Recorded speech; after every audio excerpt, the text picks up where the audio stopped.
প্রিয় দর্শক বন্ধুরা, আজ আপনারা দেখবেন যে অনেকগুলো ভালো দিনের মধ্যে কিছু খারাপ দিনও থাকে, যা আমাদেরকে মহাভোগান্তি দেয়। এই ব্যাপারটা গোপাল ভাঁড়ের ক্ষেত্রেও ঠিক খাটে। তবে গোপালের যাই ঘটুক না কেন, আপনারা কিন্তু হাসি থামাতে পারবেন না। আপনাদের কাছে এটা আমার বাজি রইল। আর হাসতে হাসতে আপনারা আমাদের গোপাল ভাঁড় চ্যানেলকে লাইক এবং সাবস্ক্রাইব করে আমাদের মতো ক্ষুদ্র কার্টুন চরিত্রদের ধন্য করবেন। ধন্যবাদ।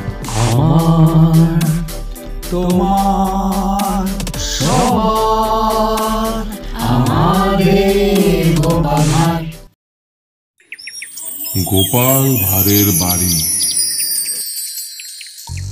কোথায় গেল লাটাইটা? আজ আমার ঘুড়ি উড়ানের প্রতিযোগিতা আছে, এখানেই তো রেখেছিলাম। কোথায় গেল রে? দরকারের সময় জিনিসগুলো কেন যে লুকোচুরি খেলতে থাকে, কি করা যায় এখন বুঝেই পাচ্ছি না। এক কাজ করি, আমি গিন্নিকেই জিজ্ঞেস করি, ও নিশ্চয় জানবে। গিন্নি, ও গিন্নি, আমার লাটাইটা কি তুমি দেখেছো? একটু পরে আমার বাচ্চাদের সাথে ঘুড়ি উড়ানের প্রতিযোগিতা শুরু হয়ে যাবে। লাটাইটা কোথায়? প্রতিযোগিতায় জিতে গেলে অনেক বড় পুরস্কার পাবো, জানো? তোমার লাটাইয়ের কথা ছেড়ে আগে বলো, কবে নিয়ে যাচ্ছ আমাকে বাপের বাড়ি?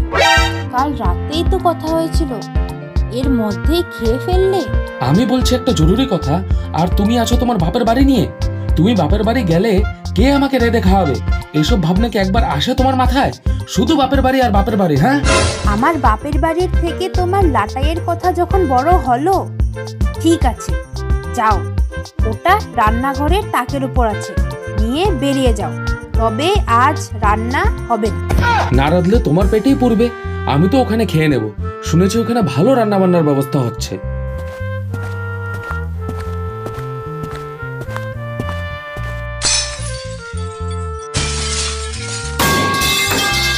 ভেঙে দাও, সব কিছু জ্বালিয়ে দাও, তারপরে ছাইগুলো তোমার টাকে মাখিয়ে খেলতে যাও।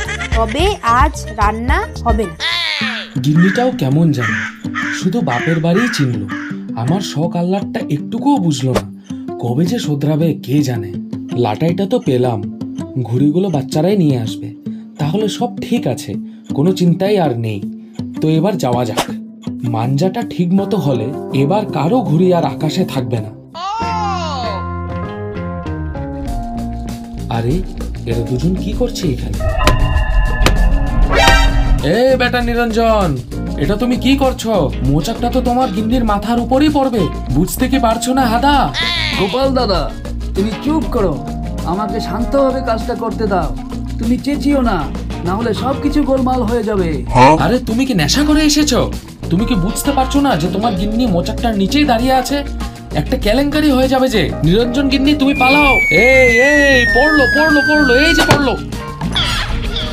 আরে এটা কি হলো? আমি তো বোকার মতো শুধু নিজে নিজেই চেঁচিয়ে গেলাম। ওরা তো সব প্রস্তুতি নিয়ে এসেছে, মাঝখানে আমিই বোকা বনে গেলাম। গোপাল দাদা, এবার একটু আমার দিকে তাকাও দেখি। তোমার দিকে তো আমি তাকিয়ে আছি, কি বলবে বলো? হাদা কথাকার, এমনিতে আমি বোকা বনে গেছি, তার উপর আমাকে আবার তোমার ভেঙচি দেখতে হলো। তোমার ভালোর জন্যই তো আমি চেঁচাচ্ছিলাম।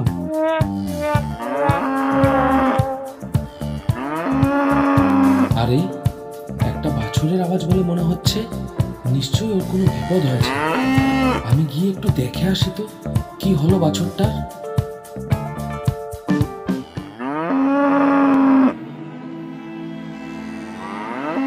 আরে বাছুরটা তো একটা কাদার গর্তে পড়ে গেছে, এটাকে তো উঠাতে হবে। কেউ কি আছে আশেপাশে?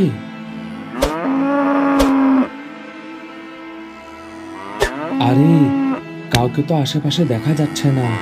আরো বেশিক্ষণ আটকে থাকলে ওর তো অসুখ হয়ে যাবে। থাকবে, কেউ নেই যখন, তখন আমি একাই বাছুরটাকে উঠিয়ে নেব। শুধু দুধ খাওয়ার মালিক। হ্যাঁ, ছোট বাচ্চাটার প্রতি কোনো যত্নই নেই।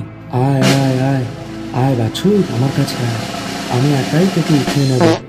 ওরে বাস, এটা কি করলি রে তুই? আমি তো তোকে বাঁচানোর জন্য এখানে এসেছি। ও মা গো, বাচ্চাটার মা তো আমার দিকে তেড়িয়ে আসছে। বাঁচাও বাঁচাও, কেউ আমাকে বাঁচাও, এই গরুটা আমার পিছে পড়েছে, আমাকে বাঁচাও রে। এই কে আছে, বাঁচাও, আমার এখানে আসো, আমাকে বাঁচাও, যেমন করে হোক।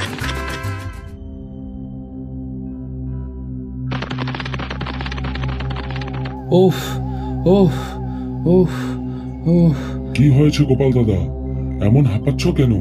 কেউ কি তোমাকে তাড়া করেছে? আমাকে বলো, আমি দেখে নেব। তোমার ভয় কিসের শুনি? হে কুলাত্মা ভাই, আজ আমি বড্ড বাঁচন বেঁচে গেছি। একটা গরু আমাকে এমন ভাবে তাড়া করেছিল যেন আমি তার ঘাসে ভাগ বসিয়েছিলাম। ছাড়ো এসব, আর বলো যে তুমি এখানে একা একা বসে কি করছো? আর বলো না গোপাল দাদা, আমার মনটা ভীষণ খারাপ।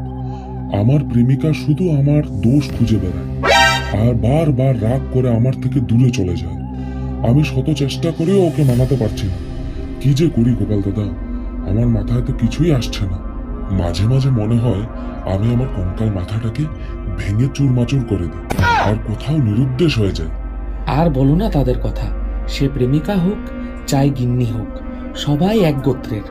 ওরা ভীষণ স্বার্থপর জানো, শুধু নিজেরটাই বোঝে। আর আমরা কি ভাবি তা নিয়ে ওদের কিছু বালাই নেই। তোমার প্রেমিকাও নিশ্চয় স্বার্থপর হবে।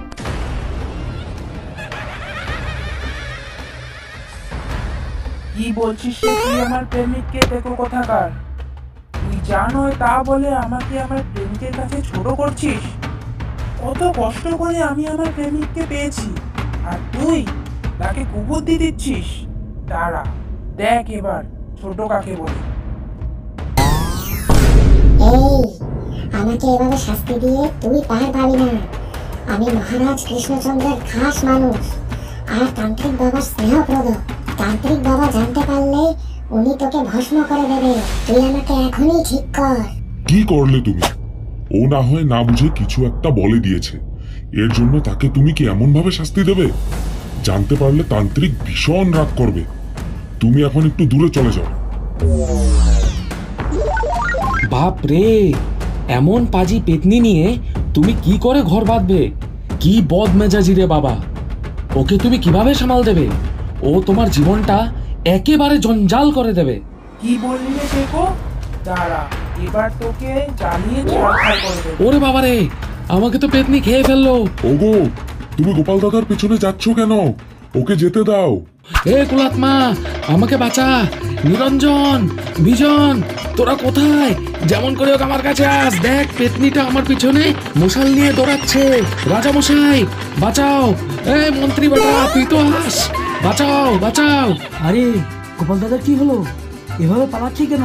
কোনো কি বিপদ হয়েছে? যা একটু দেখে আসি, যদি কিছু উপকার করতে পারি তবে ভালোই হবে। আহ আহ উফ উফ উফ, যাক বাঁচলাম। পেতনিটা মনে হয় চলে গেছে। আর একটু হলে তো হৃৎপিণ্ডটা মুখে এসে যেত। একটু বসে বিশ্রাম করি।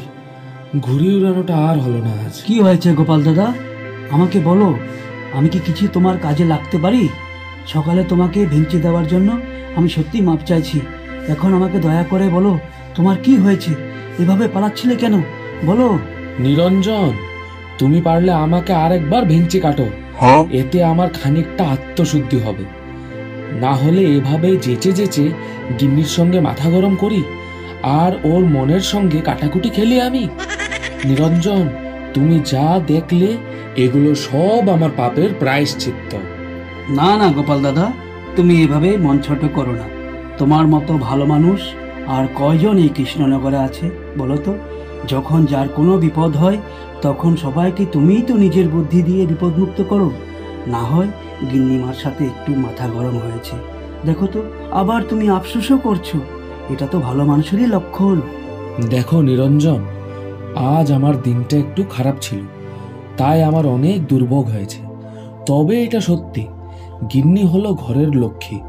মাঝে মাঝে ওর কথাকেও দাম দিতে হয়, ওর মনের ইচ্ছাটা পূরণ করতে হয়। তুমিও তোমার গিন্নির সাথে কখনো মাথা গরম করবে না, শান্তভাবে সবকিছু মিটিয়ে নেবে। দেখবে জীবনটা কি সুন্দর হয়ে গেছে। জয় গিন্নিদের জয়। আবার দেখা হবে।